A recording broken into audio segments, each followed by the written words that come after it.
बिस्मिल्लाहिर्रहमानिर्रहीम। अस्सलाम वालेकुम दोस्तों, क्या हाल चाल है? उम्मीद करता हूँ आप बिल्कुल खैरियत से होंगे।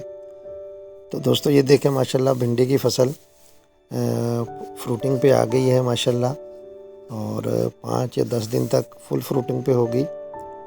तो ये फरवरी काश्त है और फ्रूट इसने उठा लिया है। तो दिखाना आपको मकसूद है। ये देखें इस तरह मिट्टी भी इसको लगा दी गई है।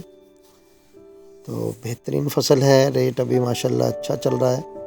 अब देखो हमें क्या रेट मिलता है। रेट जो है 500-600 रुपये 5 केजी जा रही है अभी। ये देखें आपके सामने, ये बेहतरीन फसल है। और ये धनिया भी लगाया है खेलों के ऊपर, जहाँ से पानी इसको लगाया जाता है। तो अपना ढेर सारा ख्याल रखें। वीडियो अच्छी लगी हो तो लाइक कीजिएगा, शेयर कीजिएगा, और नए आने वाले मेरे चैनल को सब्सक्राइब ज़रूर कीजिएगा। अल्लाह हाफ़िज़। अस्सलाम वालेकुम।